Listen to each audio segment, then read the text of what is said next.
And now Syrian government forces are tightening the noose on militants in East Aleppo as they make advances in the militant-held enclave. Now, Syrian military source says that the army and its allies have captured the Asila and the Ajam districts southeast of Aleppo's ancient citadel, as well as the southern portion of the Karam al-Dada neighborhood. Now, with the latest gains, Damascus now controls over 90% of East Aleppo. Meanwhile, 4,000 more civilians have fled militant-held areas for safety in western Aleppo.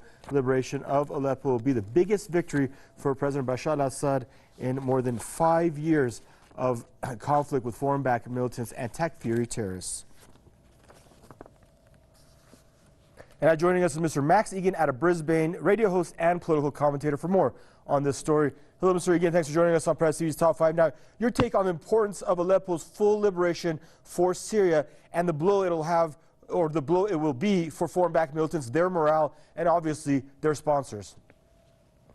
Look, this is a huge victory for the Assad government. It really is, and it's a huge blow to the terrorist forces. If only the West could look at this and see that what the goal should be in Syria is to dispel the terrorist forces and to bring stability to the country. Even if they have a problem with Bashar Assad, this could be solved diplomatically. There could be certain pressures put on him, whatever. There's other ways to do it other than bombing the country. But this is a huge victory for Assad's forces, and it's a huge victory for the people, because the citizens, the civilians that have been in eastern Aleppo that we've heard so much on the West, these are being bombed by Russia or whatever, these civilians are being held there by these Takfiri forces. They want to leave. They want to go to the safety of western Aleppo. They want to go back to the safety of the Assad government. So it's a really great victory for everybody all round, and it is a huge blow for the terrorists. Hopefully the West will wake up a little bit and see what's going on here and realise how badly they are actually losing this conflict in Syria. You know, ironically, pardon me, to allude to what you're saying, I mean, what we're hearing Western diplomats vowing not to abandon the militants in eastern Aleppo. So exactly, where's this connection between the West and these extremist groups?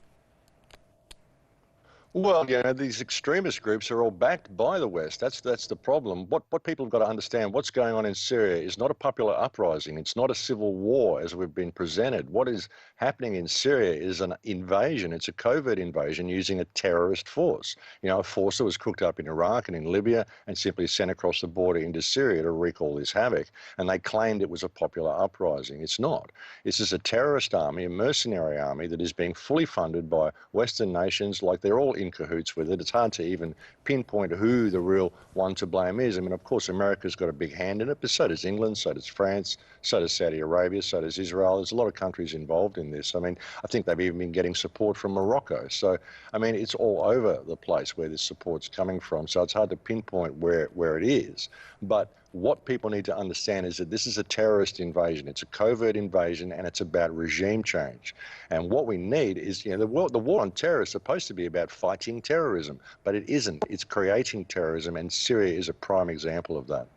Mr. Egan, I mean, to go along the point that you're just mentioning, isn't the biggest tell here the fact that Moscow and Syria have been, and Damascus have been asking for a list of who is actually considered moderate by the West, and they have failed to get that list for over 5 years now? Well, it's because there are no moderates. How can you have a moderate terrorist? What is this definition the West seems to have imposed upon certain levels of acceptable terrorism? What is this? You know, a terrorist is a terrorist. If there's someone in your country blowing things up and shooting people and trying to undermine your country, this is terrorism. It doesn't matter who's running it. It's still terrorism. If the people on the ground are being terrified, then it's terrorism. I mean, war is terrorism. That's all. That's what it's all about, and that's what it's always been about. I mean, it's ridiculous they even make this distinction, because there are no moderate terrorists. Thank you, Mr. Max Egan, for your input. Radio host and political commentator joining us out of Brisbane.